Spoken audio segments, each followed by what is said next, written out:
We're going to start this morning by having a presentation from the folks that have worked together to help prepare the legislative proposals that have come out of the call to action report, and on behalf of the Connectional table.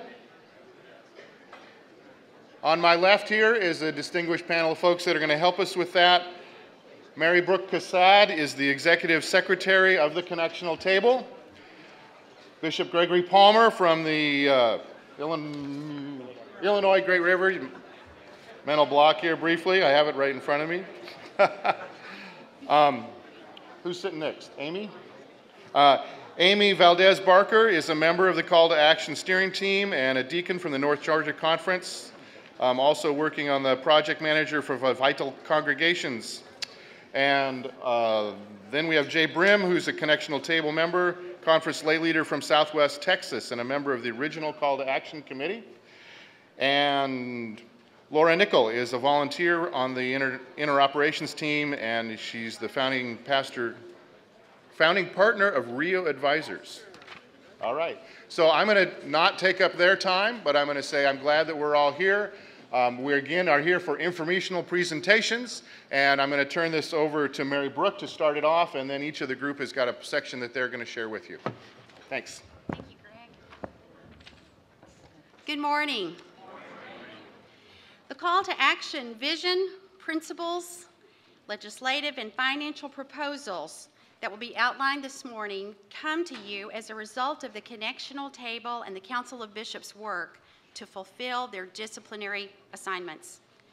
The Connectional table is charged, and I'm quoting from the discipline, paragraph 905, to review and evaluate the missional effectiveness of general program-related agencies and connectional structures, and to recommend to the General Conference such changes and implementing legislation as may be appropriate to ensure effectiveness.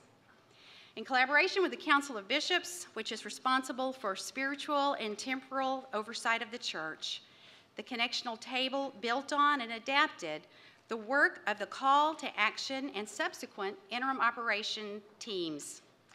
Based on the resulting research, reports, and recommendations, the Connectional table has submitted its own report and related legislative proposals for consideration by the General Conference. The Council of Bishops has also expressed strong support for the identification of the adaptive challenge and major recommendations found in the Connectional table's report and proposals. Today, we are sharing with you the highlights about recommendations from the Connectional table and the Council of Bishops, which are two groups of the United Methodist Church that are expressly charged with providing analysis and proposals to help us work together to make disciples of Jesus Christ for the transformation of the world. We are privileged to share information and answer questions about steps we can take together that will ready our church to better embrace the challenges and opportunities ahead as we give intense attention to creating and sustaining an intense number of vital congregations. We invite you now to watch a video. We see a new church, a church that is clear about its mission and confident about its future, a church that is relevant, reaching out, inviting, alive, agile.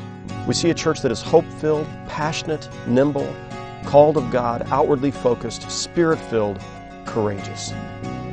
It's also a renewed church. A church that is once again committed to the vision and passion of the early Wesleyan movement, taking risks to reach new people and encouraging people in accountable discipleship to grow in grace, love, and holiness. Where do we see a new church? Well, it's not everywhere, and it's not yet fully emerged, but we see thousands of signs of it emerging. We see it in places like this church, St. John's in Houston, where Pastors Rudy and Juanita are offering life-saving relationships in Christ to the unchurched, where they started 20 years ago in what would be anything but a vital church. 9 members in an old building has now grown through the work of their leadership and the congregation to over 9,000 members, with amazing outreach and mission to the homeless, where they're welcomed every day. It's changing the city. We see it in congregations across the nation where people of different cultures come together for vibrant, passionate, multicultural worship. We see it on the college campuses. For instance, at University of Georgia, the Wesley Foundation has hundreds of college kids coming to worship and learn more about God and feel the presence of the Holy Spirit. And they've gone out and recruited hundreds more. We see it in the hundreds of volunteers that have gone to Joplin, Missouri to help that city rebuild. We see it in lay volunteers working across the world. We see a new church emerging. We recognize that our church has diminished in strength and vitality over the last several decades. We confess that at times we have lost our way, substituting maintenance for mission, bureaucracy for vision, and passivity for passion. And in the last few years alone, we have averaged a decline of 60,000 people per weekend in worship attendance across the United States and United Methodism. 60,000. How long can we continue at that rate? And the truth is, it's probably going to grow over the next few years with an increasing number of our members over age 70. And the answer is, we can continue at the current rate of decline for 50 more years, and then there will be no more United Methodism in the United States. Now, I've visited over 26 annual conferences over the last 6 years, and I've talked to clergy and lay leaders, and what I hear is a deep yearning for positive change, a willingness to let some things die so that the new church can be born, a revitalized United Methodism, and a future with hope. All of us who've worked on the call to action hope and pray that the General Conference will embrace the same willingness to let some of our old ways be put aside for Thee and to embrace a new future.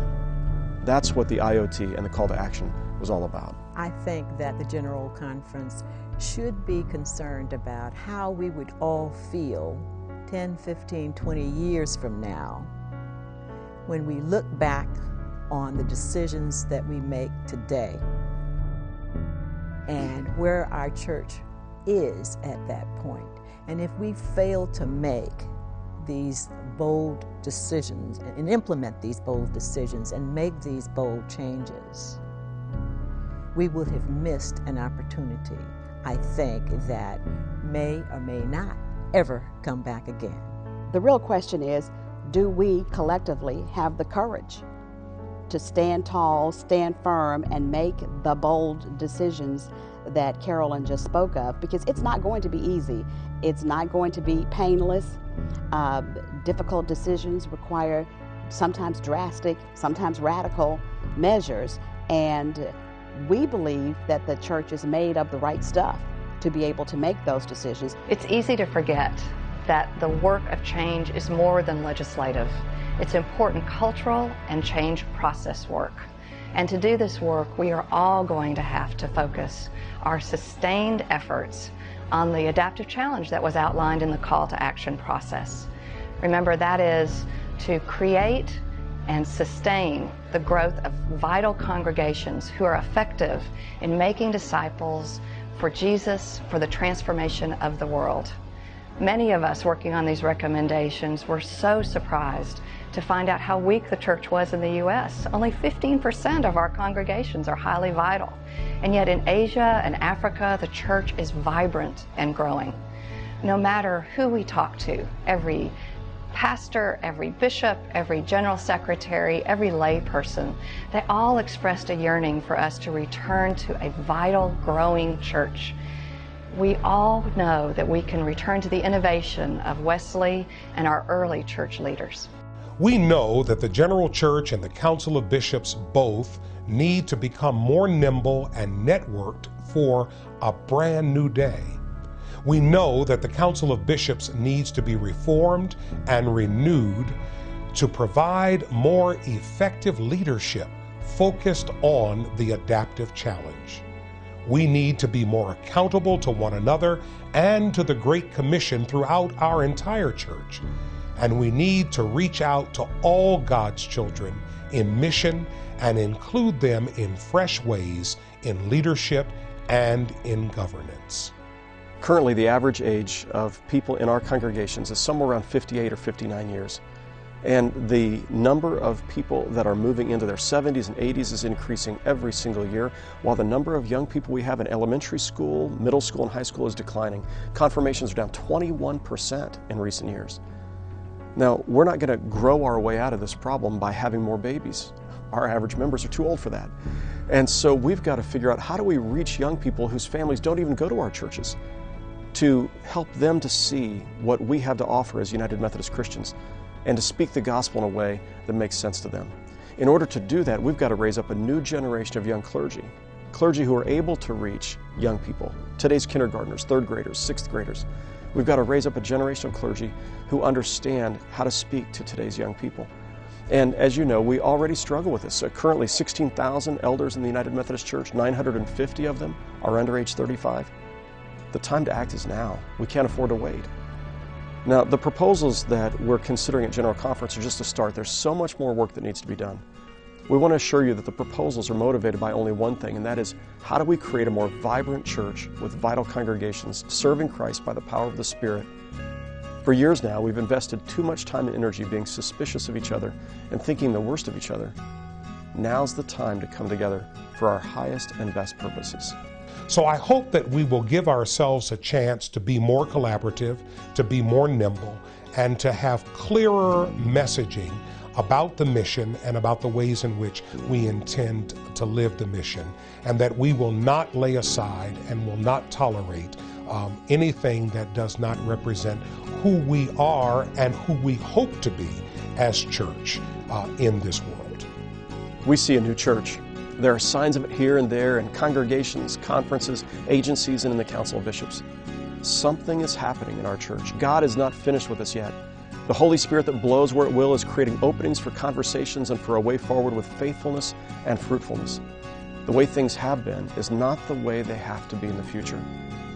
I want to commit my life to an organization whose best years are not all behind it, but are ahead of it.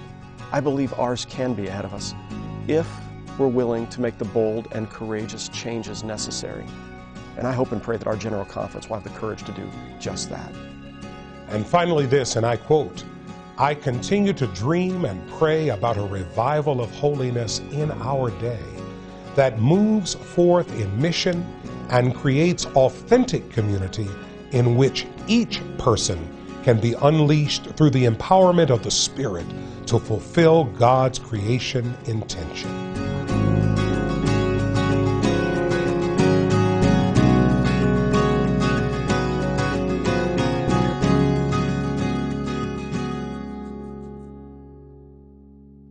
Mary Brooke, thank you. And dear friends, what a privilege to be with you this morning. And we're going to do a rapid fire through this, and I appreciate Mary Brooke indicating that this is an overview.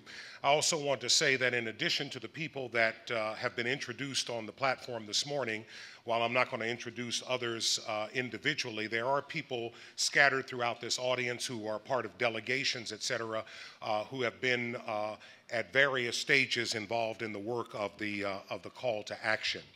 We've entitled our presentation this morning, "For the Sake of a New World, We See a New Church," and you will recognize that as the title of a document that has been embraced and affirmed by the Council of Bishops, and I also hear that has been picked up in other places, which the affirmation of which is directional in terms of the work that the call to action and subsequently the interim operations team has tried to put legs under some of those recommendations.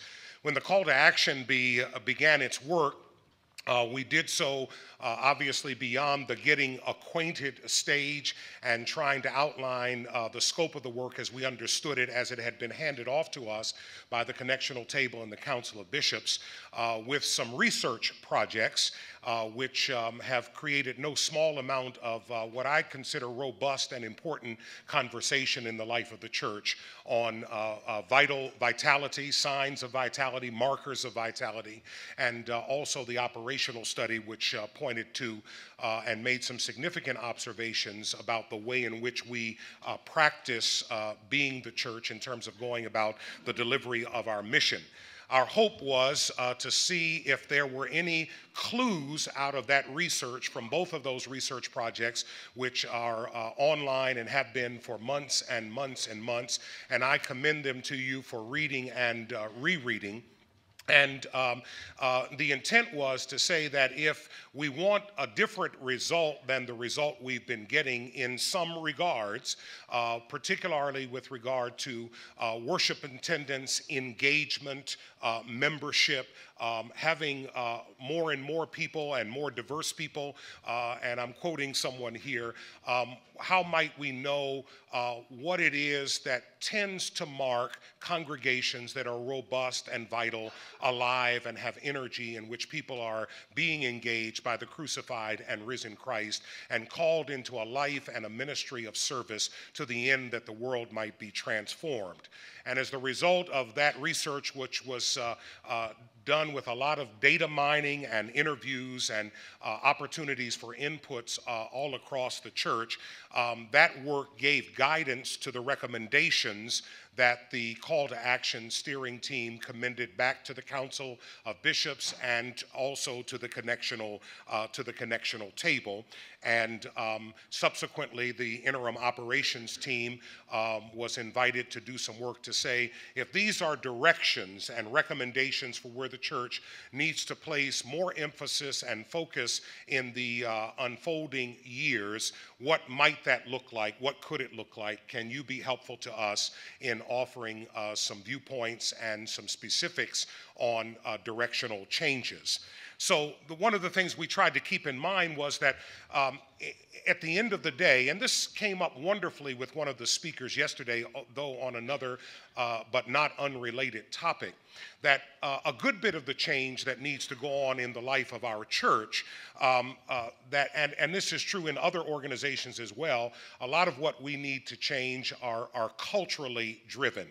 And however, we also discovered and came to believe that some legislative changes could facilitate our movement forward, but keeping in mind that we needed to tend also to the way in which we are with one another as the church.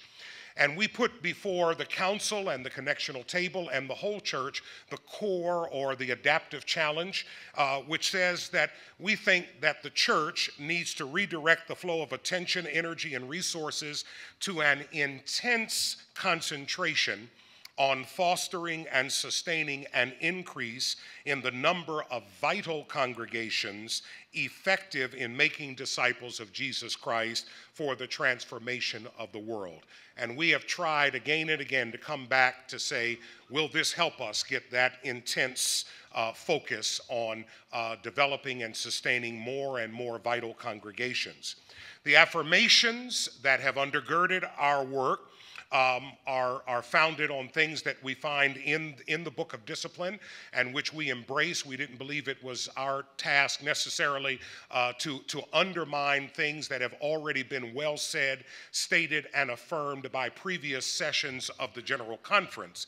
And for example, that the local charge or congregation is the primary venue or arena in which disciple making happens. And so we are focused on building and supporting United Methodist people and their witness on the ground wherever they are in the world.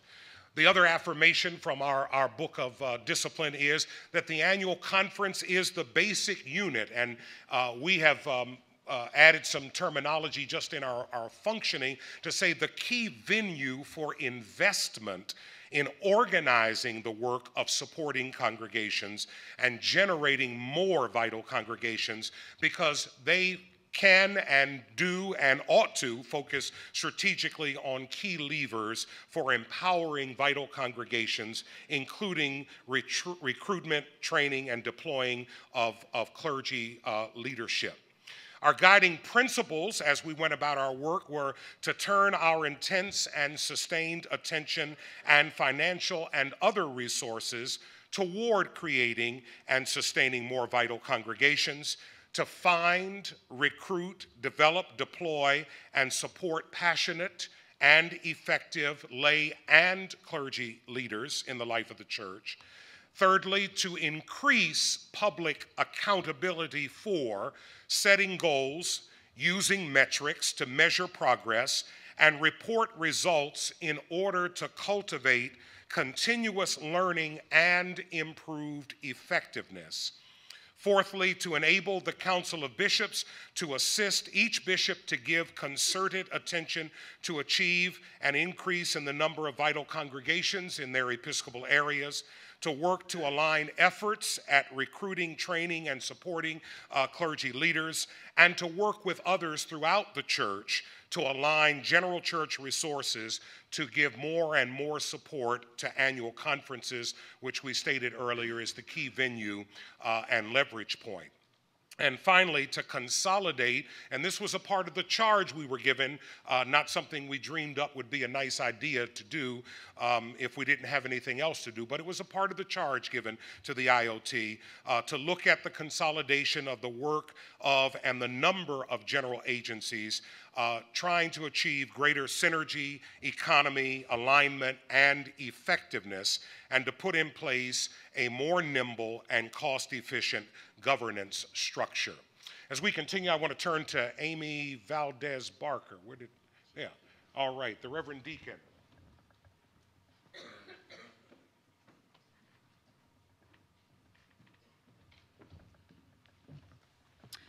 I'm going to invite you to stand if you are able for just 1 second, if you could.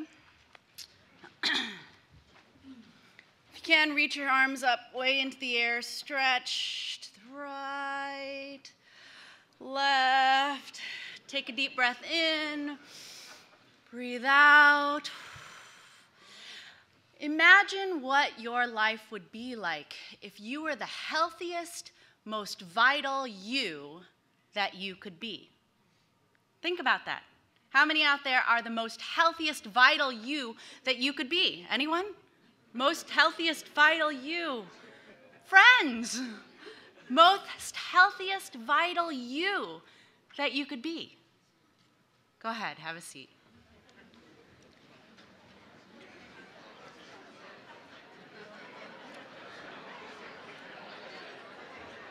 Somewhat disappointing that we didn't have a few more hands in the air. But many would probably agree that the mission of the church originates in the local congregation. In fact, as we know, as Bishop stated earlier, the discipline states that local churches provide the most significant arena through which disciple-making occurs. Many of us would agree that the United Methodist Church has also faced a multitude of challenges in the fullness of its history. We would also likely agree that there is an awareness amongst us that the world is a little bit different than it was 200 some years ago when Wesley and his brother gathered that first small group, the Holy Club. As leaders of the church, communicators, delegation heads, and institutional leaders, I hope that we can all agree in God's presence and that we are all aware that God's presence is here with us. Friends, the Holy Spirit is not stagnant. The Holy Spirit is not frozen or confined to the ability of an institution to change and conform. God is at work, moving, refining, cultivating, and transforming people through congregations across the world today. Wrapping our heads, our hearts, and our minds around what it is, what it takes to make a vital congregation is like holding a gallon of water in our bare hands. Hold up your hands for a second. Does anybody have gallon-sized hands? Imagine. However, if you put that water in a container, for a moment we can get a grasp of what is in our midst. For a moment in time, we can analyze, observe, and begin to understand what we will do with this precious gift of water so that it might be productive, fruitful, nurturing, life-giving, and maybe even transforming. Good morning. As Bishop had said earlier, my name is Amy Valdez Barker. I am the project manager of the Vital Congregations Project for the United Methodist Church. Now, I want you to hold on for just a second to that water metaphor that I've invited you to consider. Jesus did some pretty amazing things with water, don't you think? In fact, Jesus took boring old well water and turned it into the finest of wines. God made water spring forth from an ordinary old rock. And Moses, through the power and the might of the divine, parted a sea of water, allowing people to cross on dry land. In fact, human beings are made up of 60% of water. Can you imagine that? The brain has 70%, blood is 83% water, and lungs are 90% of water. And without water, we would die. John 3:5 proclaims that the church is born of water and the Spirit. The church is born of water and the Spirit. The local congregation is the lifeblood of the United Methodist Church. It is the water that gives this denomination life. It is through these communities of faith that disciples are nurtured, fostered, and even sent out to transform their communities and ultimately the world. Now, that's not to say that discipleship doesn't happen in other places, like camps, campus ministries, hospitals, and more. However, local congregations have one of the best opportunities to transform people, communities, systems, and fundamentally the world, especially when they are at their healthiest, best, and most vital for the people and the communities they serve. The question that we seek to respond to is this: what can we do to help the United Methodist Church, or even more importantly, God's kingdom, have more healthy and vital congregations, healthy and vital disciples throughout the world? Now, going back to our awareness, most of you as leaders of the church are well aware of the work of the call to action. In fact, Towers-Watson gave us firm statistical information that analyzed our individual denomination as a whole and gave us evidence of what vital congregations do to become more vital. Studies by other denominations and institutions are confirming much of what we are learning in the call to action study today. These are fundamental principles that echo throughout the many studies that are timeless and ultimately at the core of congregational health and vitality. There are principles in the call to action study that are necessary elements for congregational health and vitality to occur.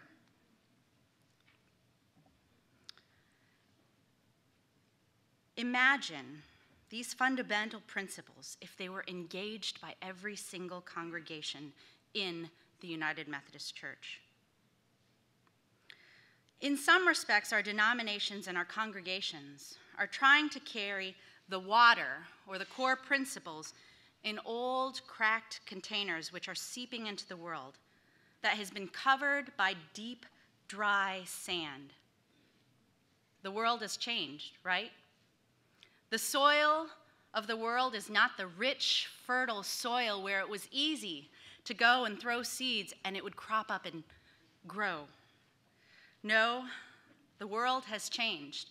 In fact, we have to dig much deeper into the sand in order to discover where the fertility is. Now, it's not to say that things can't grow in the desert. It often means we need a whole lot more water, and we've got to dig deeper. Friends, the Vital Congregations Project is about culture shifting.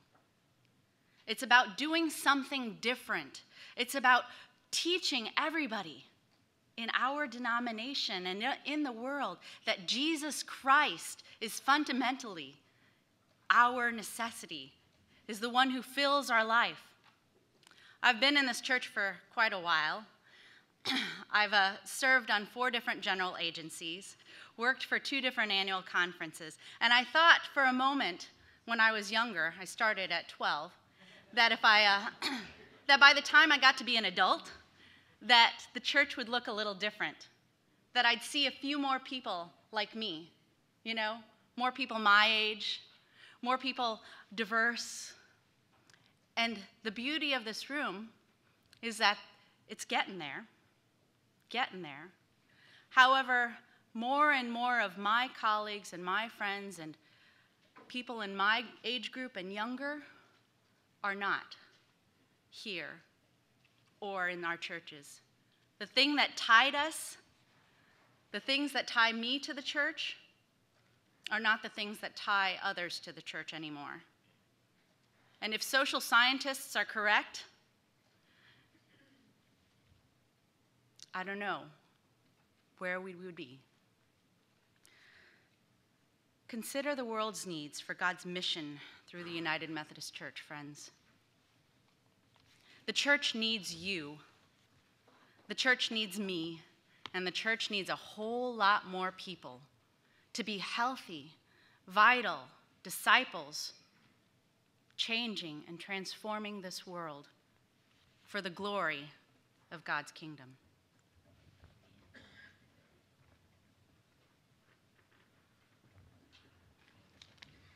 Good morning. I'm Jay Brim, conference lay leader from Southwest Texas, and I served as the legislative chair at the Connectional table.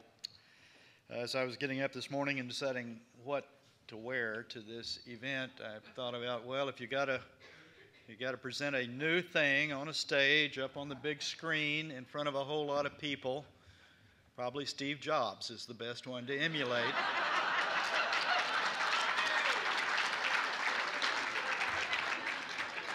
So, Steve, be with us. I'm going to talk about the legislative proposals that we put together that hopefully we'll all be talking about on the floor of General Conference in just a little while. Amy talked about holy water.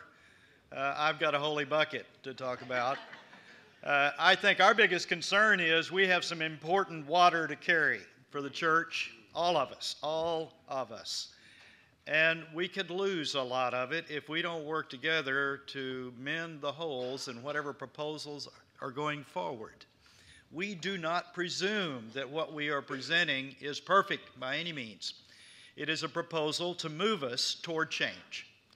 And these changes, we hope, will be a significant step forward for the church. All of us working together can bring a proposal to all the local churches of our denomination that I think they'll be pleased with, and that's what we're hoping for. Bishop Palmer has already listed the 5 recommendations the IOT brought to the Connectional table. Let me briefly go through them with you so that we can look at what's going to be in legislation and what's not. The first recommendation is about leadership. It is extremely important to the church that we work to reform our leadership. And the Connectional table chooses to support the ministry study on these. You heard yesterday from them in very clear tones what they hope to do. Connectional table will not presume to add to that. We just support their efforts. The second recommendation is statistical. It's a metrics recommendation, as Bishop Palmer described it to you. Again, this is not something that requires legislation. This is something that requires an effort, especially from the Council of Bishops, all the members, all the residential bishops working together to use the information that comes forward. And let me also say on behalf of lay leaders, we believe this is something we can use as well. We think we can be an important part of this effort to carry home to all the local congregations exactly what can be done with the information we gather. If we have the same information on all congregations, we've got an ability to look at each other and emulate what's best that we see around us. That will not be a legislative proposal. It will simply be an effort by the council that we choose to follow and support. Our third recommendation is to reform the Council of Bishops. This is a proposal to be coming forward from the council to create a position for a non-residential bishop who will lead the council and aid all of its members to work together to carry out these reforms. The Connectional Table supports this idea, but it is one that will be carried by legislation from the council and not from the Connectional Table. The efforts that the non-residential bishop will be leading will be to meet the adaptive challenge that we've identified as the leadership of the church, and that is that we need vital congregations in every corner of the earth carrying forward this mission, the mission of the church to make disciples of Jesus Christ for the transformation of the whole world. Fourth recommendation is an emphasis over the next 10 years, and you'll recall that this is something we began when we talked about the 4 areas of focus. We want long-term initiatives in the church. The 4 areas of focus are at least a decade-long effort by the church. We wish this also to be a decade-long effort by the church to use this information, what we're calling the drivers of vital congregations, to sustain an intense concentration to build those effective practices in local churches. That's an effort that's going to be a joint one between clergy and laity across the whole church if we build effective leadership in both areas. The legislation we're bringing forward is to enable the general church to be more nimble in addressing these areas that we see as needing this additional work. We are putting forward legislation to take $60 million out of the $603 million budget and redirect it in areas that will help us sustain the concentration on building these practices. Let me show you what the $60 million is intended to be used for. First, $5 million of the general church receipts for theological education in the central conferences to ensure that the clergy that we have in place in all of these new congregations in Africa and Asia will be well trained and able to go carry forward the theological basis that we believe as United Methodists, that they will be prepared to teach their people and make them effective disciples. Secondly, to redirect $5 million of general church receipts for focus on developing young laity as UMC leaders. It's our hope that we will also get many calls out of developing those young leaders, but either as clergy or as effective lay leadership in our church, we need young people to understand what the United Methodist Church is and where we're going as a denomination. And finally, to take $50 million to spend on young clergy, seminary scholarships, and new faith communities for new people. How many of us know a young clergy person in our conference who is carrying a burden of student loans that is as much as 6 figures, and yet they're on minimum salary?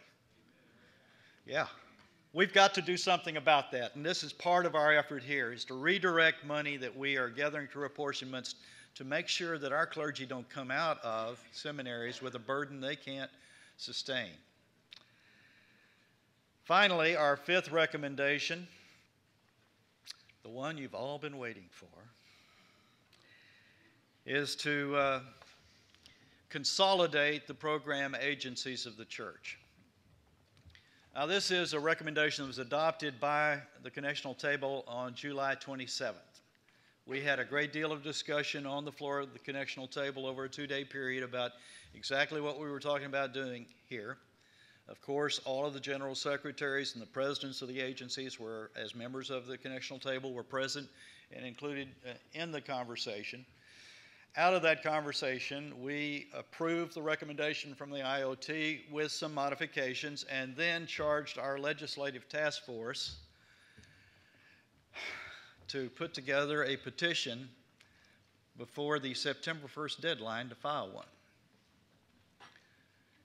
It was then that I learned the great honor I had received when I was elected legislative chair back in 2008.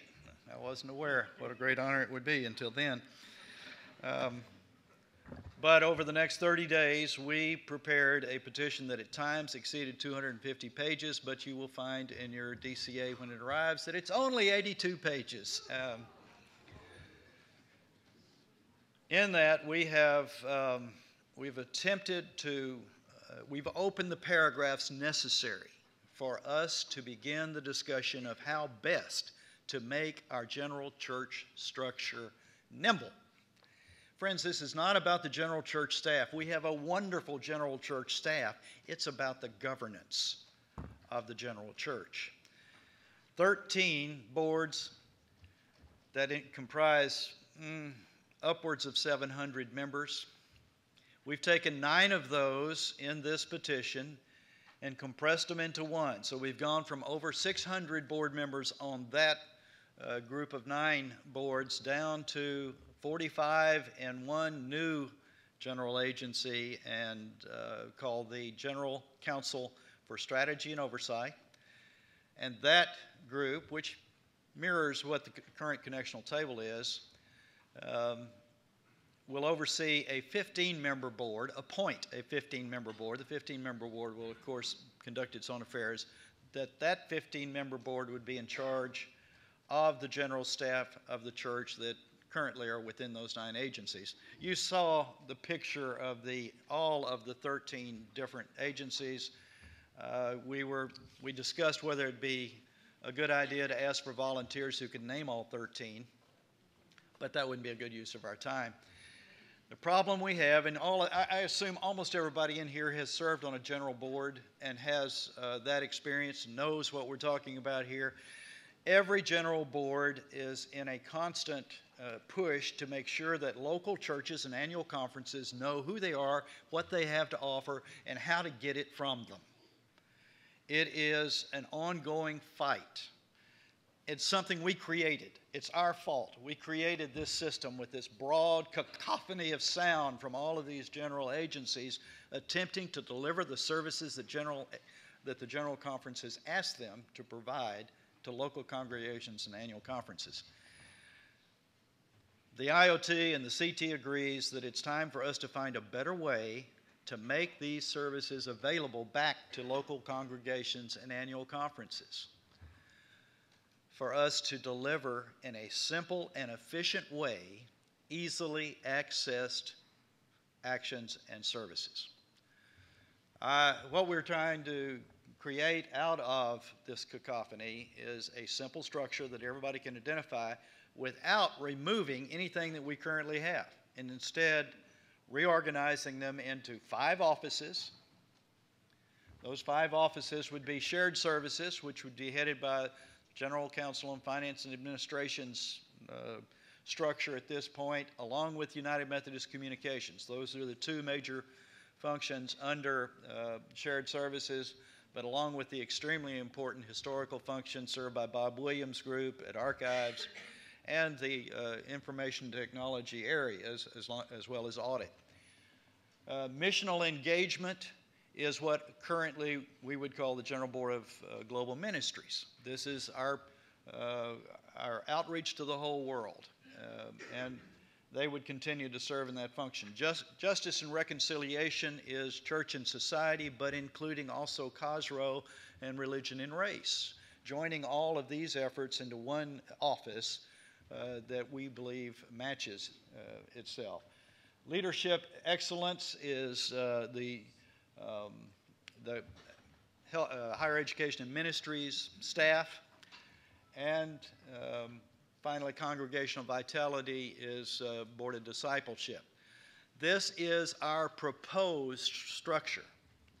It will be in committee, in the General Administration Committee. I don't know how many of you will be in there with us, but that's where we're going to begin to work on this. This is the starting point for the proposal, but our hope is that we can find consensus among all of us of a better way to offer our services from the general church level down to local congregations and annual conferences.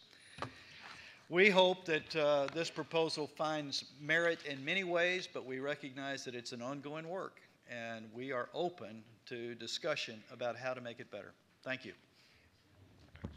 Let me turn it over to Laura Nichol, who will close for us.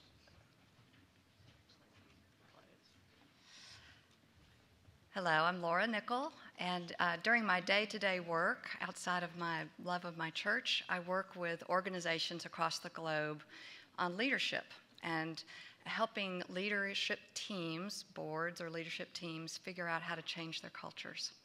And the last portion that I'm going to talk about here is the cultural and practice change that we have to do work on as a church. We know clearly from all the studies and from all the conversations that we've had with pastors, with lay people, with bishops, with general agencies, that what we need to do more than anything as a church is invest in leadership. And that this leadership needs to be called, faithful, responsible, accountable. You'll see that word a lot on the few slides that I'm going to present. And aligned.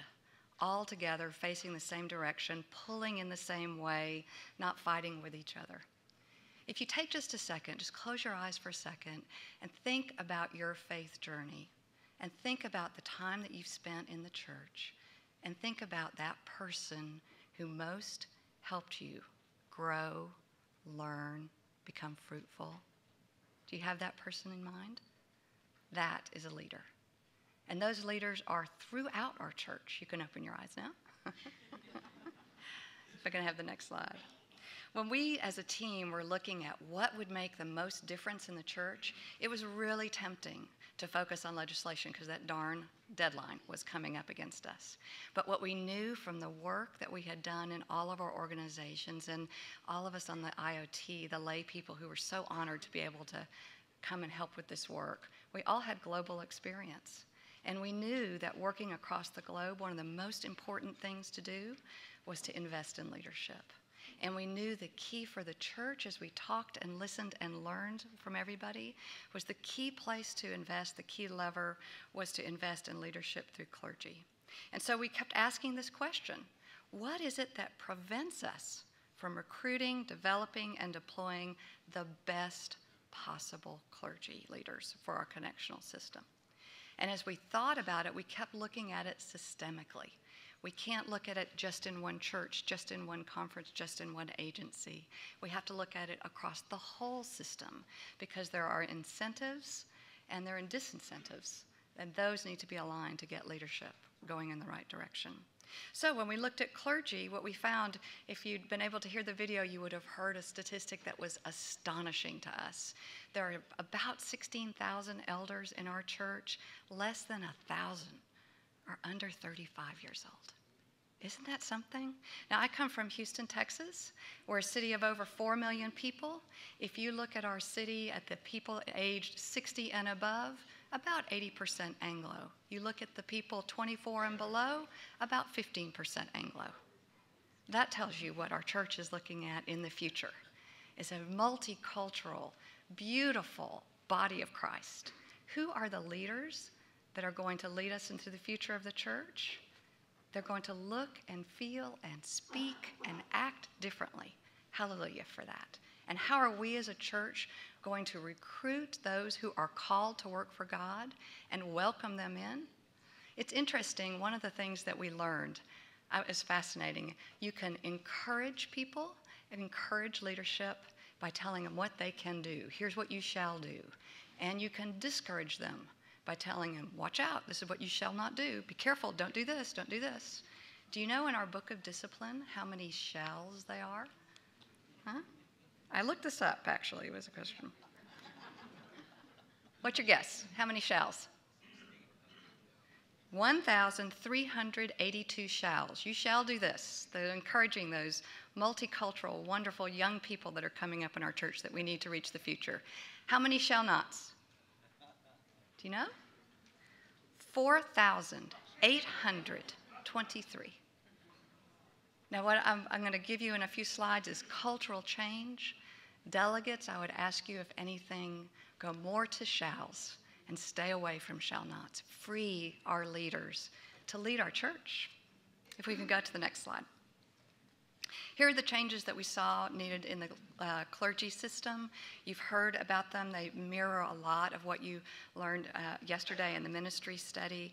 We need to be really clear on the skills and attributes that are needed in clergy today to reach this multicultural young generation that's coming up and excite them. They want to interact with us differently than we're used to. We need to recruit those who are called and who have specific gifts. We should not, as a church, shy away from the need for excellence. Let's claim that we want to deliver excellent church and recruit those who can deliver excellence. We need to train specifically for that, and it's very different skills today and more different skills in the future. And we need to look at our total pool of clergy now and give a hand up. Accountability is as much, as Wesley taught us, about helping each other get to that new place, that new learning, versus rebuking. And we need to be able to move our lower performing clergy into a place, either out of the system or into a place where they can be fruitful as well. The next slide, please. There's changes that need to happen in the Episcopal system. I will tell you, as a lay person who's been deeply involved in my conference and in church, and part of the work that I do is facilitate church retreats as well, I see lots of fruitfulness at the congregational level, and it was interesting to learn about our Episcopal system and how we ask our wonderful bishops to do these enormous jobs of driving across huge geographies and leading. And we don't have systems in place to really help them be accountable to each other. So that the summary here is that we want to have that same level of excellence in our bishops, be clear on what's needed there in terms of skills and attributes, have public accountability, which is the vital congregation's work, have one person who can really help the Council of Bishops focus on leadership and accountability and not have to be driving all over on the residential duties. And have the bishops work very closely in aligning their strategy work with the strategy work of the general agencies in the general church. Now it's done separately. It's fascinating, really. And the last slide. Then we know the key to congregational vitality from all of the research is really an active and vibrant lay that goes back to the very founding of our church and how innovative Wesley was by invigorating the lay. And so we know that we need to recruit more lay leaders, and we know we want our pastors focused on coaching them and mentoring them. If you can have the next slide. This really shows the research that has effective lay leadership was that they're really being able to be grown in their faith, that there's lots of rotations. There's some churches that I've talked to where it's been the same lay leader, it's been the same chair for years and years and years. And I guess as you again look at these young folks coming up, when they look at us, what is it that's going to make it attractive to them to come and be part of this work with us? And it's going to be different and vibrant. And we want to make sure that those that are sitting in the pews have a chance to speak as leaders and to speak and allow them to use the different voices that they have. So we have lots of information. There's a great site, umccalltoaction.org. You can get it on the United Methodist website. It's on there, but you can go straight to the information. Lots more research is there, videos are there, good stuff, so I encourage you to go there. There's also, in terms of helping all of us get ready for General Conference, lay and leadership alike, are a couple resources that are out there. There's a wonderful study guide that was written by Bishop John Scholl with lots of input from many of you, and it's available online at the website that I just showed you, as well as I believe the delegations have actual hard copies. It's a wonderful way for us to study and pray together. And then also 30 days before General Conference, there are going to be 30 days of devotionals by Bishop Schnazy, who's written all of the great work on fruitfulness of our church. It's at www.ministry matters. It will also be on umccalltoaction.org. So I pray that you listen and encourage the leaders of the church. And Bishop Palmer, I'll turn it back to you. Thank you, friends. Where are we on? How are we doing? You still want to try to show your video? video. I was going to ask, is the video ready? Well, he's going to take, he needs a minute to check it. So Okay. you can talk for a I minute. can talk for a minute? And then we'll see if we get a thumbs up there. There are people that would take bets as to whether or not I could say anything in a minute, but I have only one encouragement for you and one Thanksgiving. The Thanksgiving is thanks for listening and engaging this conversation prior to your coming, now, and in the weeks and months to come. And the question that I want to leave with you as you wrestle with this, as those who will be delegates to the General Conference, is this. You can have a few more minutes. Can I have a few more? Because You're not ready yet. Yeah. We're not going to see the video. Oh, we're not going to see it. Okay. We didn't get it. Well, I'm not going to do that. Is this. This is less about, is this work absolutely perfect and could everybody sign off on it with their own blood, so to speak? And more about, is this a place to dig in and begin this change? And that's where I want to leave it. Is this a place that we can begin to be the change that we've been invited to be? Thank you. I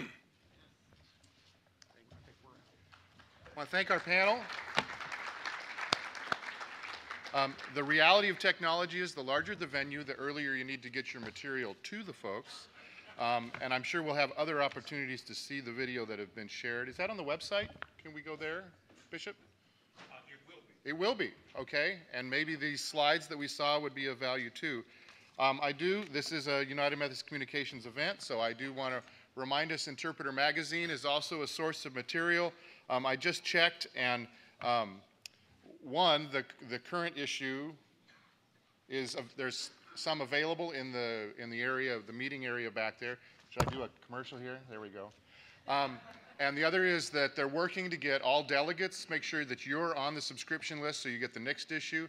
This issue, the previous issue are available online at interpretermagazine.org. So the next one will focus more on legislation. So that's a great opportunity for you to find material that has been, to help you see some of the overview work of. So again, another great source of the many places that we have to find information about this material. So I want to invite our next group to come up and join us as we get started here. Because as the bishop has said, and as was said, is that we've got this before us, but there's still a perfecting process to go through. There's still work to do. And so we've got some other folks that have been already started on that perfecting process, have some other voices here that we want to give an opportunity to share about how they feel about this and what might be improved in it or changed or switched. So I want to just, will somebody give me a heads up whether our Forbes made it or not? Not, I take it. So I want to welcome this group here. Just want to also clue you in about what we're going to do is they're going to share their time, and then we're going to have a short break, and then we'll come back for the Q&A. So I want to welcome you all here. So I also want to say that what do DeForest Kelley, who we all better know as Dr. McCoy in Star Trek, Buzz Aldrin, we know as an astronaut, and Bishop Carcagno share in common? Today is their birthdays, so blessings to you.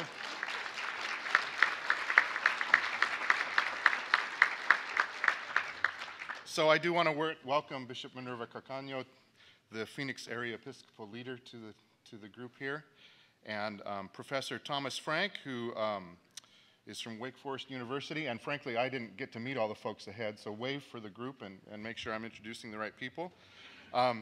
We were hoping that Forbes Matagonia would be here from Zimbabwe, but he's had travel challenges, paperwork challenges that unfortunately delayed him and was not able to be here in time. Tracy Merrick is a lay member from Western Pennsylvania and has worked with the Methodist Federation for Social Action to look and offer some alternative versions of the change. And Reverend Timothy McClendon, am I saying that right? Is from the Columbia District Superintendent in the South Carolina Annual Conference and is a member of the Connectional table as well. So I'm just going to verbally in front of everybody go our notes here. Our thought is that you each have about 8 minutes, and we have a timekeeper here to help you with that time for you to share your perspectives and stuff. And then we'll also, after we take our break, you'll be part of our Q&A time, so we'll be able to work all that in. So if that works for you guys, I don't have a particular batting order, but I would defer first to the bishop if you'd like to lead off and share with us. Good morning, brothers and sisters. Let me move right into it. First, allow me to commend the CT Connectional table and the Interim operations team. They have not only charted a faithful path for the future of the United Methodist Church, but I don't know if you're aware of the fact that they have guided us through the anxious days of the global recession of the last few years. Certainly, one thing we have learned with great clarity is that the world's struggles will not wait for the next General Conference of the United Methodist Church. And we must be bold enough to respond in the in-between time of our imperfect legislative processes guided by the Holy Spirit. So thank you, brothers and sisters, for leading us with courage. Secondly, I want to affirm that so much of the good work that is before us does not have to wait for the action of the 2012 General Conference. This is not a statement intended to discredit the authority of the General Conference, but rather to say that the basic recommendations before us are so fundamental to being the church that they can and should be implemented even now. We are being encouraged to make disciples, to form spiritual leaders, and engage in mission with the fullness of who we are and what we have. This is the work of the church. In the conference I serve, we are working hard even now to align our hearts, hands, and resources with all of you for the sake of a world transformed through the grace and the mercy of Christ Jesus. We are praying for you, and we ask that you would pray for us. Thirdly, I want to briefly point to some areas of our common work that I believe need continued and careful attention. I share these concerns in the spirit that some have labored on our behalf, but now we are all stewards of the work before us. It's the nature of the responsibility given to those of you who have been elected to General Conference to represent United Methodist everywhere. You are now the stewards of the work that has been done thus far. The first concern that I would point to is the need to preserve our connectionalism. I continue to believe that the annual conference is the basic unit of our polity, the best location in our denomination to connect us to do those things we do better together than as individual and separate congregations. Even more, our connectionalism is based on our theological understanding of being members of the body of Christ and not mere individual congregations functioning independently from each other. Under the present recommendations, annual conferences would be free to organize for greater fruitfulness, following similar freedom given to local churches in previous general conferences. There's much to be said about being free to respond to the particular context of mission and ministry that a local church or an annual conference find themselves in. But we must not forget the historic responsibility of the annual conference as the basic unit in our structure. Annual conferences are charged to keeping us connected as United Methodist. I would reference paragraph 610.1 of the Book of Discipline. We must give great care and oversight to how we exercise responsible freedom within a connectional commitment. The second concern that burns my heart is what I continue to experience, not necessarily from these folks who have been working on our behalf, but a sense of a spirit in the church which demonstrates a disregard, an almost disregard, for the important function of our general agencies. Several general conferences have struggled with how to align our general agencies to better support our United Methodist mission and ministry.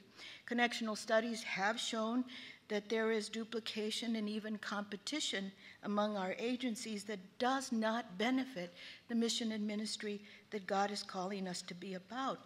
Yet general agencies have served a vital function of resourcing the church and enabling us to act connectionally, and we should not lose these important functions.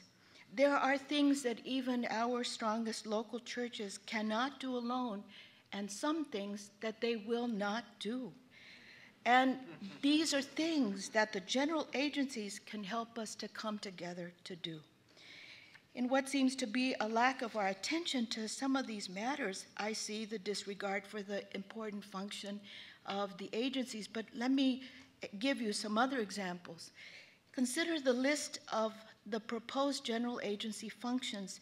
The list of functions I have seen under those proposed offices for leadership excellence, congregational vitality, missional engagement, and justice and reconciliation seem to reflect drop boxes, where everything we have done thus far through general agencies has simply been dropped without obvious, or at least to me, clear thought to what we can let go of because it may no longer be helpful, nor clear thought to the addition of some new things that may be more relevant to the needs of the present age. We need to create space for an ongoing and prayerful conversation between our brothers and sisters whom we have asked to lead our general agencies and all of us as to how we will align and redirect the work of our general agencies. At the same time, there's also legislation that proposes that during the new quadrennium, $60 million will be redirected. If the work of the agencies does not change any more than being placed in different columns and funding is redirected, I'm concerned that we may lay unreasonable expectations on our agencies, crippling their efforts, and that in the process we may lose some critical functions in ministries that serve the Connection and its work that we would not want to lose.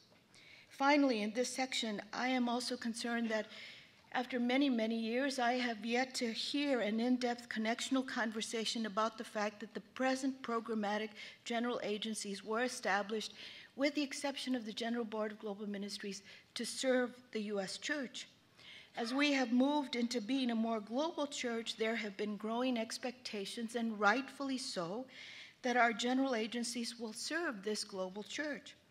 Such a shift from U.S. to global, however, requires an intentional change of focus and a sharing of resources that should be done thoughtfully and strategically and not reactively, or we will render our general agencies unsustainable. Finally, the third concern that I would raise is the absence of a clear commitment to reaching out to people of color.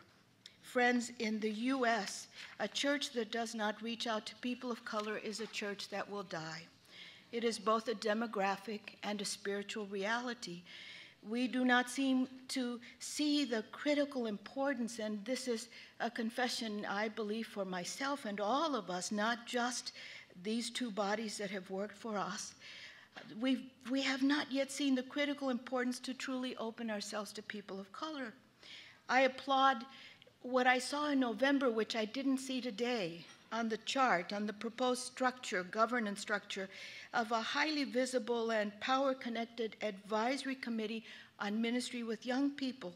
A similar advisory committee should be established for ministry with people of color. As chair of the National Plan for Hispanic Latino Ministry, I kept asking, what will our commitment to people of color Where will our commitment to people of color be visible in the proposed organizational legislation? I kept being assured that it would be there. I continue to trust that we will do it.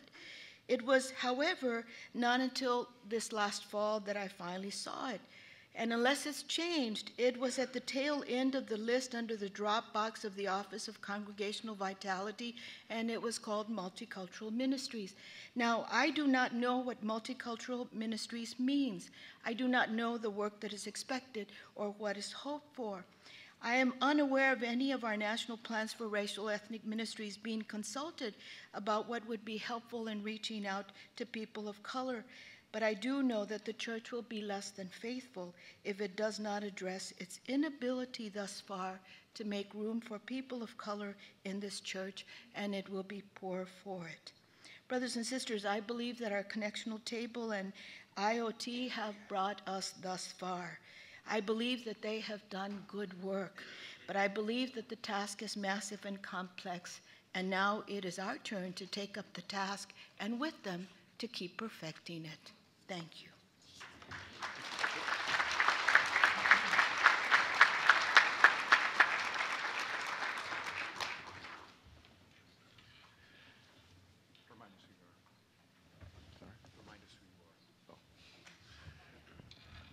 Good morning, everybody.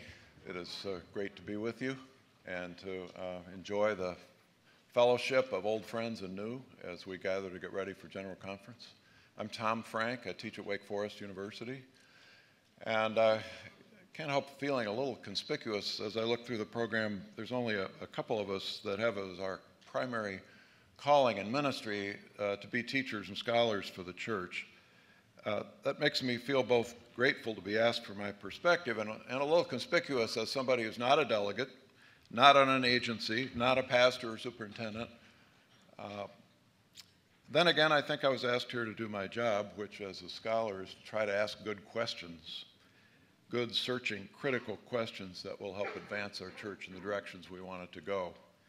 And I invite you to join me in asking good questions. And I want to pose two kinds of questions for conversation this morning that arise out of my teaching and writing about United Methodist traditions and polity, and then more broadly in the field of church leadership and administration. So, first set of questions. What are the principles of polity on which a general church structure should be based? To explore this question, we need to turn first and foremost to the Constitution of the United Methodist Church. And I really urge you as delegates to study this document again and again in preparation for your return to Tampa. I think there are 5 principles of polity that have an impact on our thinking about what kind of structure we want. The first principle, of course, is the principle of conference. Methodists make decisions together in conference, in conversation that's a means of grace. Methodism and United Methodism has never had a central executive body that has powers over mission, money, and ministries of the whole church. Frustrating as it has always been that General Conference only meets every 4 years, and I have found complaints about this dating back before 1900, no single body has ever been created, the powers and duties of which include acting for the whole connection between sessions of General Conference. The only agencies General Conference has ever created are completely amenable to General Conference. That is, they can't do anything beyond what General Conference has authorized them to do. Second principle, episcopacy. It's division 2 of the Constitution. Constitutionally on equal footing with conference is the principle of oversight, episkopos, episcopacy. Methodists, excepting the Methodist Protestant branch, have always been guided by the oversight of bishops, presiders of our conferences, superintendents of our ministries, leaders of our mission, our principal preachers and advocates of our connectional covenants, whose constant travel and persuasive presence knits us together as a connection. The Constitution spells out very little of this oversight function. It just calls it in general oversight of the spiritual and temporal affairs of the church. We have, to a great extent, left Episcopal practices to the initiative of our bishops, acting as a council of bishops. Third principle, separation of powers.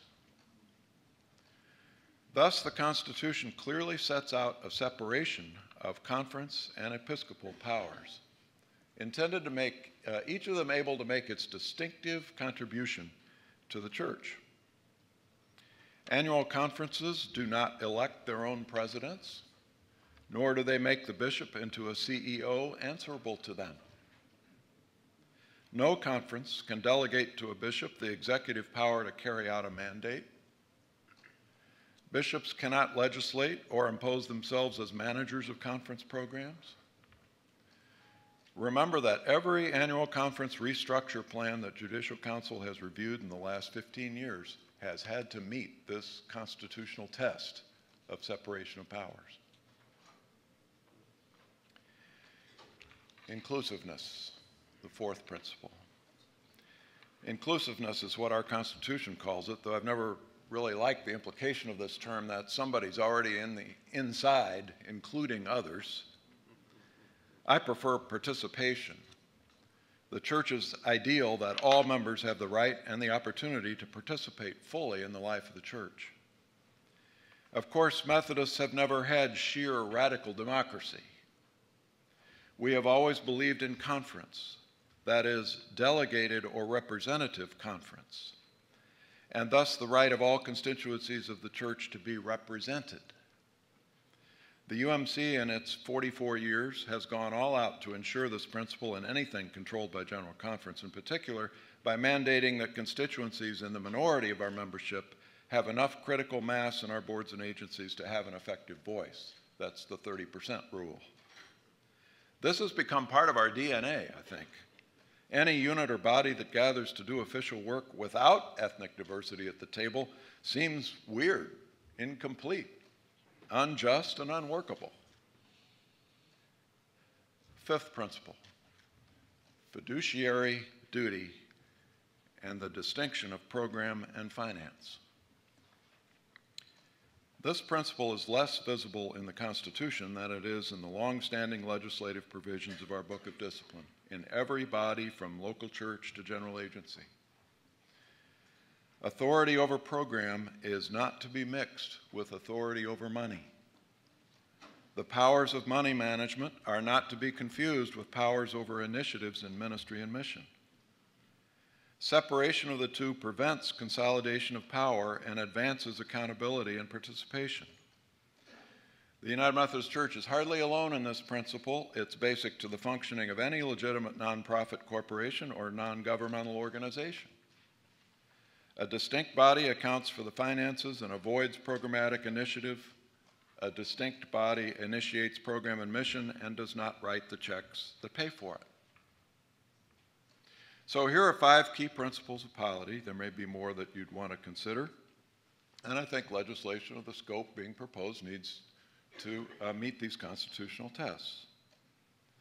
And whether or not this proposal meets these tests, I think is a matter for searching conversation. And I pose these questions to provoke that conversation. Is the proposed Center for Connectional Ministry and Mission an executive agency for the whole church? Appropriate language of amenability to General Conference is included in the proposed paragraph 704 in the legislative proposal. At the same time, the Center has sweeping powers and duties of management over the vast majority of General Conference work. How will this function on the ground? Will such a center have to take, inevitably, actions deemed necessary under a General Conference mandate that gets really too broad to provide any meaningful accountability? A second question. Does the proposed center conflate powers over money with powers over program? How would these be separated in practice, especially if the Constitution is changed so that an oversight council that oversees program can also move money around? And a third question. Can a center with a single CEO and governing board in practice of really meeting regularly, 15 people, adequately represent the multiple constituencies and interests of the United Methodist Church? How will those interests be represented in the center's work? My second set of questions, let me abbreviate for the sake of time. These are more organizational questions, matters of administrative practice that I think it's worth thinking about. Will the proposed restructure accomplish its desired ends or achieve exactly the opposite of what it intends? I think that's a great question to ask of any proposal. Will it achieve its intentions or actually have the opposite effect? The same impulse to consolidate and achieve economies of scale drove the general agency restructure when the United Methodist Church was created 44 years ago. A plan of 4 general boards was going to increase efficiency and accountability, consolidate duplicative efforts, and lead to greater coordination. Read the presentations from the minutes of the 1972 General Conference. The call to action decries this old plan as bureaucracy and calls for streamlined connectional structures. I think we have to ask, will putting all general agency powers and duties under a single center advance accountability, break down organizational distance and growing lack of trust, that was identified in the very fine report by Apex that's available online? I urge you to read that too. Or will it actually end up growing even more features of bureaucracy that we profess not to like, such as top-down directives to annual conferences and congregations, or the, quoting, prescriptive rule-based culture and environment, unquote, that the Apex report notes? The second question, and I'll stop with this, is the proposed restructure right-sized for an organization of the scale and complexity of the United Methodist Church? This proposal bears a lot of resemblance to the restructure of the Evangelical Lutheran Church in America that was adopted last year in 2011. It's available on their ELCA website. I encourage you to look at it. That denomination also consolidated its general church work into 5 offices under a church council of about 45 members authorized to act on behalf of the churchwide assembly that meets every 2 years, I believe. It's nice to be on the same wavelength as other Protestants, except the ELCA is less than half our size, with about 10,000 congregations and 4.2 million baptized members in the United States. Is our proposed structure complex enough to be supple and responsive to the many varied constituencies of the UMC scattered across the globe? When I read through 220 pages of legislation spelling out the duties of our general agencies, I have to ask, can one council of 15 people and one executive secretary adequately grasp the breadth, history, nuances, and manifold tasks that we want these agencies to carry out? And if we have to stop doing some things, who will be knowledgeable enough to make decisions about reordering the work of what is now 9 different agencies with multiple specialized offices? The Apex report question that stands out for me the most is the one, who is going to lead change in the church? That's the question that jumps out for me. The Connectional table, call to action, the Council of Bishops have stepped up to this challenge with a complete restructure idea. Now it's up to you to ask good questions, have probing, critical conversations, and act. Thanks.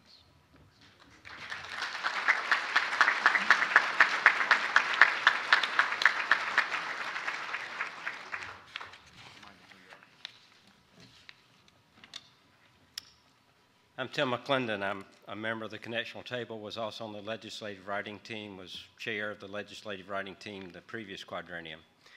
I want to offer my thanks to Jay Brim and Rich Peck and all the members of the Connectional table and Interim operations team for their fine work in leading us to this place.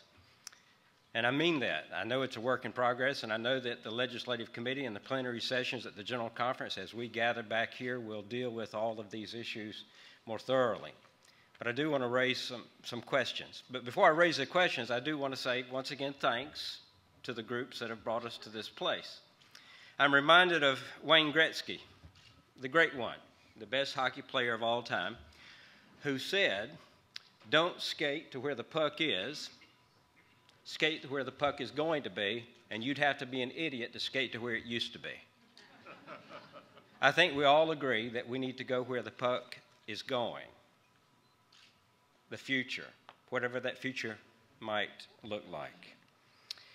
The IoT-CT plan is one way to get to where the puck is going, but here are just a few issues, and certainly not all of them, and I want us to skate to where the puck is going without unnecessary or unintended consequences.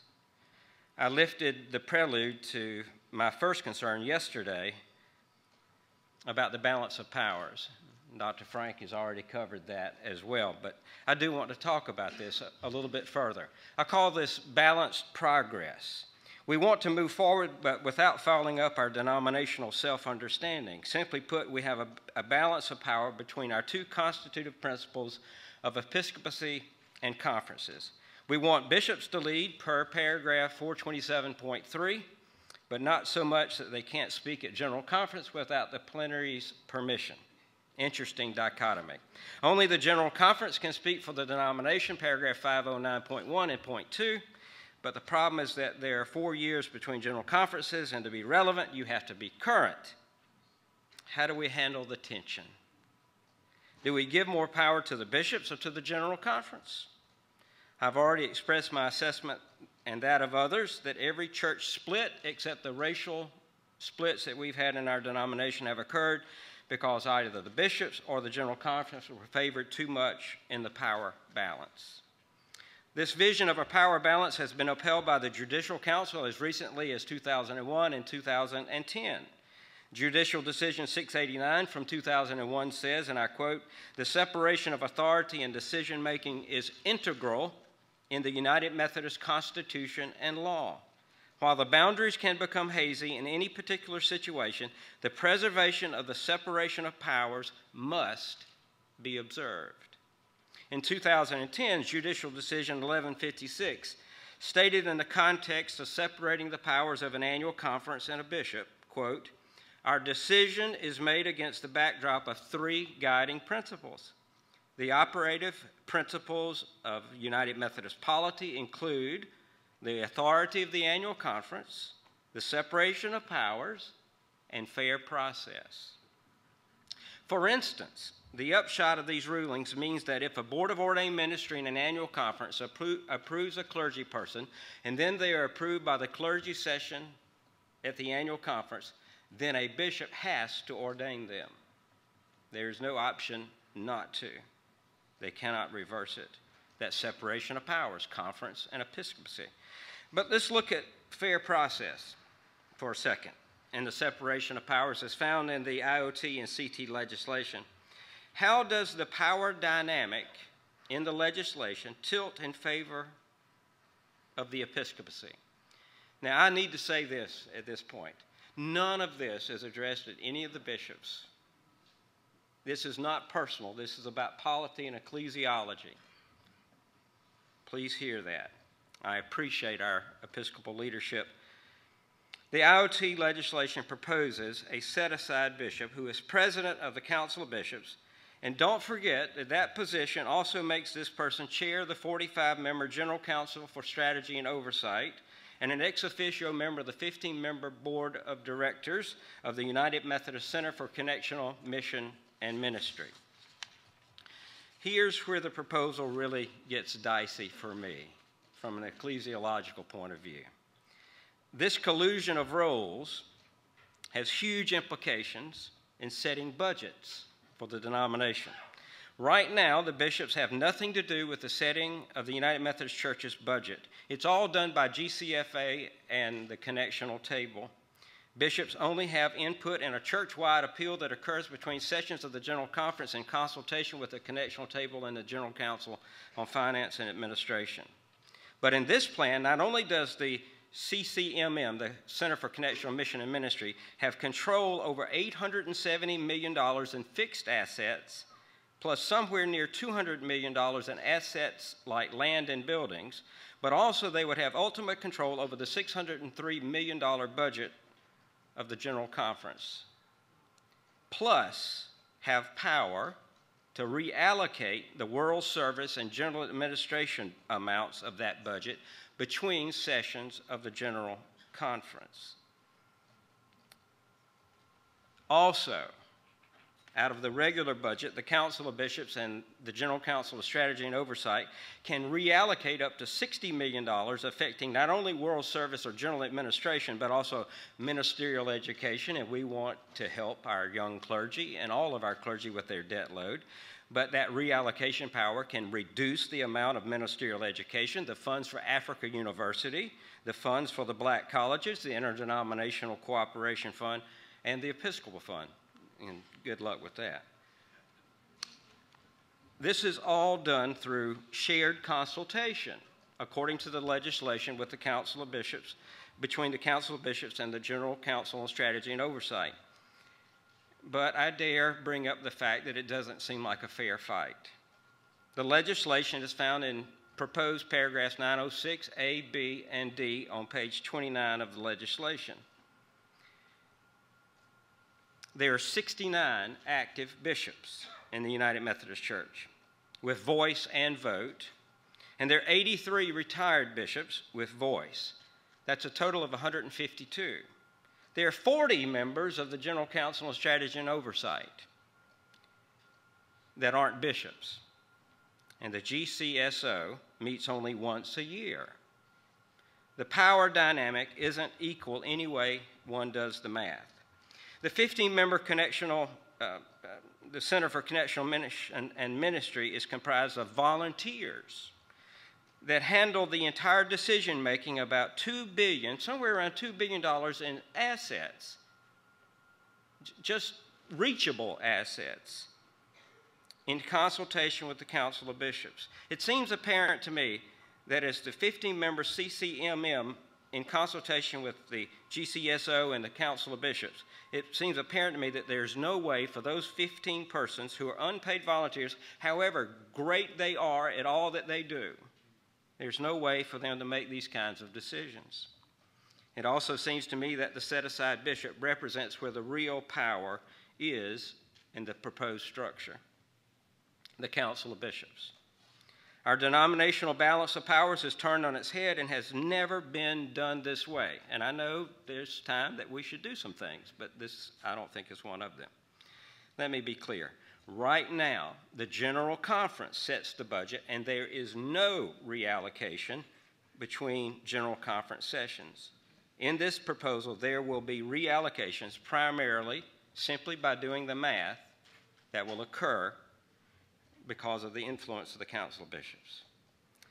These are new powers given to the COB with huge ramifications that will upset any balance of power between the General Conference and the Council of Bishops. Giving this much power to the Council of Bishops is like a local church council meeting setting a budget, and then in between their meetings, the local pastor having the ability to say, well, that was a good idea, but I disagree. I think we ought to spend it this way.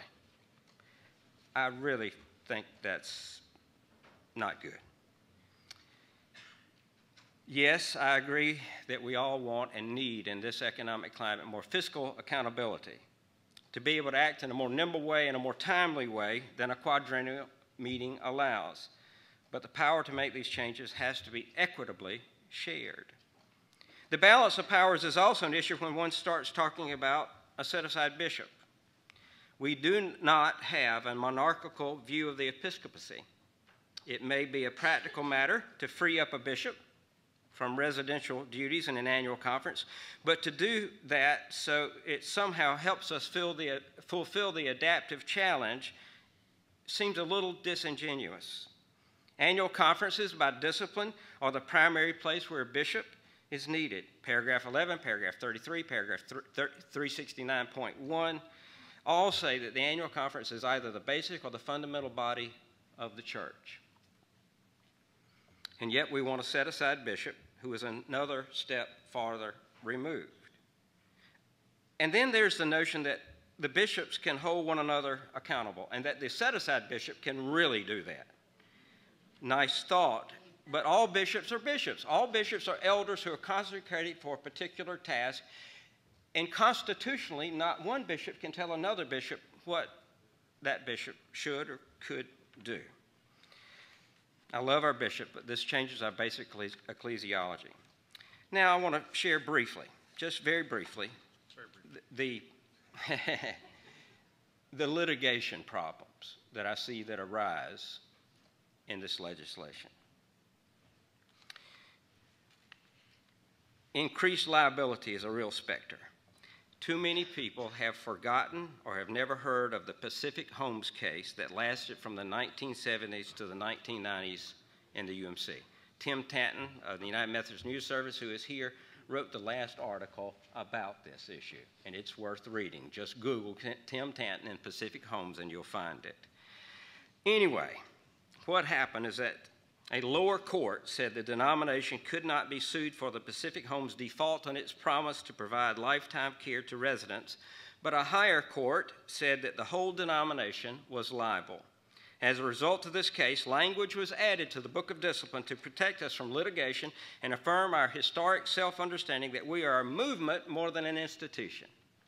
Paragraphs 140 and paragraph 2509 of the Book of Discipline were added to spell this out. Paragraph 140 says about the UMC in part that the church is not an entity, nor does it possess legal capacities or attributes. It does not and cannot hold title to property, nor does it, and listen to this as you think about a set-aside bishop and a Center for Connectional Mission and Ministry, nor does it have any officer, agent, employee, office, or location. And paragraph 2509 says, because of the nature of the United Methodist Church, no individual or affiliated church body or unit, nor any official thereof may commence or participate in any suit on behalf of the United Methodist Church. It goes on to say that we are a non-jural entity. That is, we cannot be sued or be sued. Two things are important.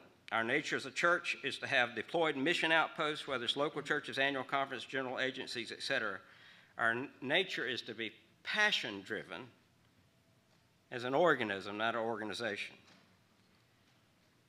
My brothers and sisters, I believe that by going to this streamlined model, efficient as it may appear, will actually cause us to be more open to those persons who might want to bring litigation against us. We need to ponder all of the questions, and there are many, many more ecclesiological and practical questions. I would love to have this conversation with any of you, and I'm sure the rest of us would as well. We will be in holy conferencing together, trying to find the things that work. There's so much good in the call to action report, and I don't want to toss it out, but I want to raise questions.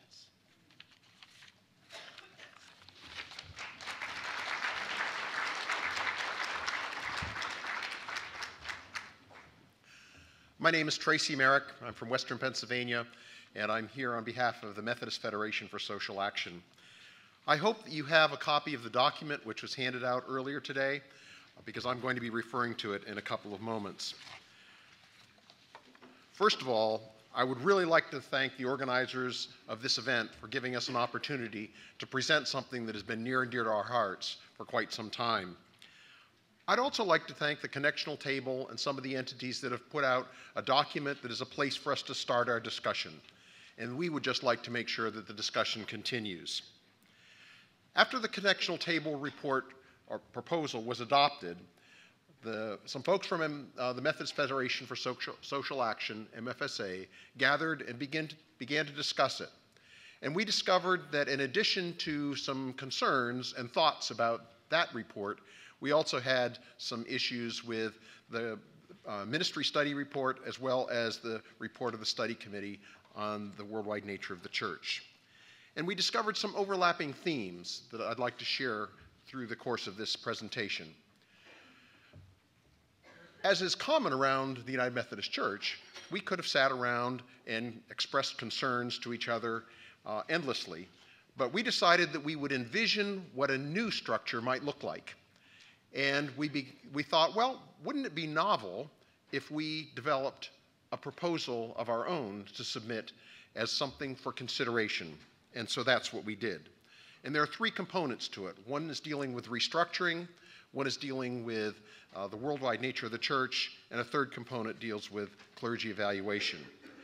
My purpose for being here today is to talk about the restructuring proposal.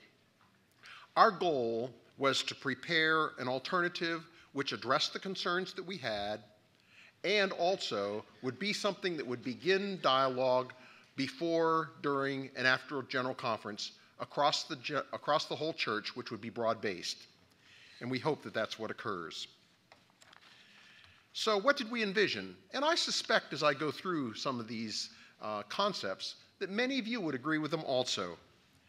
We see a structure that supports the United Methodist Church in its mission to make disciples of Jesus Christ for the transformation of the world. But we would encourage, as we think about that concept, that we also look at paragraph 122 of the discipline, which broadens the concept of disciple making. I would encourage you to look at it. It's a very inspirational paragraph, if you find the discipline inspirational. We also think that as we think about metrics, that we ought to consider metrics that are consistent with some of the other provisions that are in that paragraph. We envision a structure that ensures greater levels of diversity top to bottom. Our proposal for a number of the boards that we're suggesting suggests 40% people of color and 20% folks who are young adults and youth. We envision a structure that includes larger decision-making bodies and governance boards than the CT proposal, that will encourage and engage broader-based holy conferencing and collaboration. We also think that larger bodies are necessary for folks to understand the entire scope of our denomination. That can't happen, in our views, with a small group of 15 or even 45 members. We also think it's important to distribute the decision-making as it regards matters of finance, to separate those functions. We envision a structure that embraces central conference participation more completely in the life of our denomination. We believe that one of the most significant issues which the denomination must address is the need for a major culture shift that will view all United Methodists around the world as equal members of one body known as the United Methodist Church, that will recognize vital ministries, cultural differences, and ecumenical interreligious relationships that exist across the whole denomination. If you look at some of the proposals, you'll notice that in terms of central conference participation, right now, about 36% of the members of United Methodist churches live outside the United States. The Council on Strategy and Oversight in the CT proposal would allocate 11% of the members of that body to central conferences. By comparison, the Southeast jurisdiction, with 24% of the membership in the denomination, would have more seats on that body than all the central conferences combined.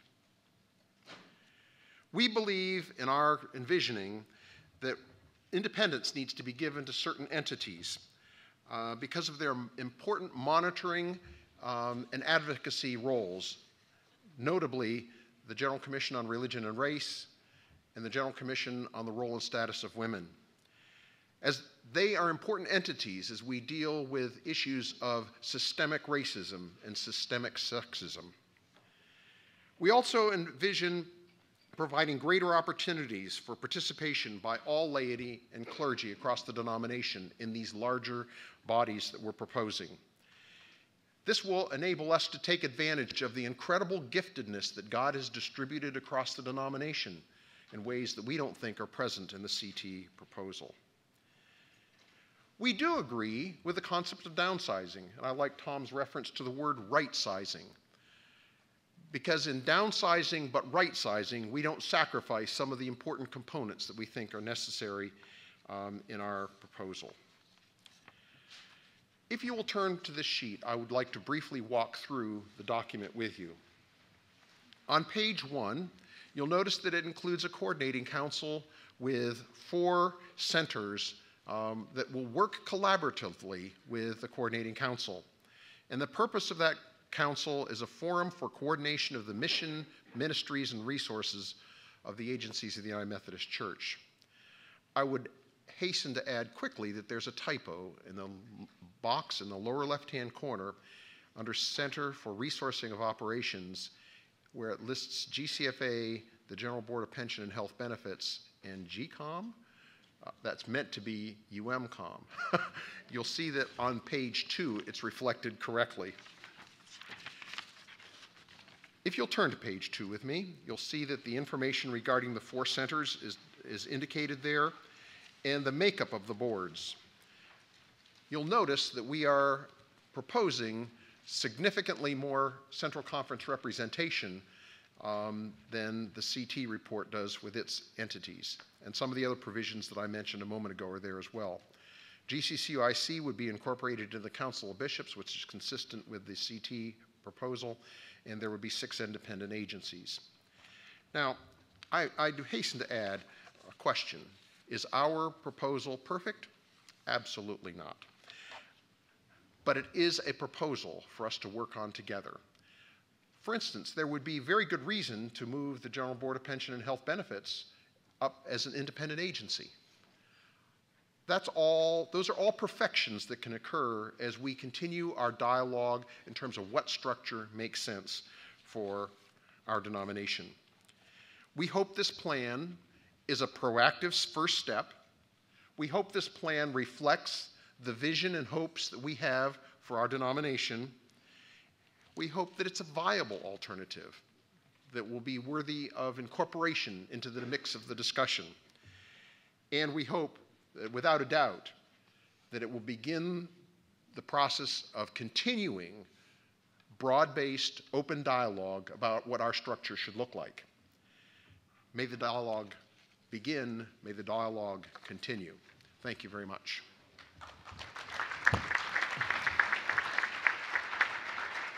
Okay, everybody smile. Okay, this side of the room too. Oh, come on. There we go, and one more for the middle too. Smile, boys. Okay. There we go. All right. Just needed that for my scrapbook. We're going to take a 10-minute in-place break while we get all of our group up here, and then we're going to move to a question time, not a speech time. So in place, run down to the bathroom if you need. There are not refreshments at this time, and we're going to be 10 minutes, and we'll be back with you.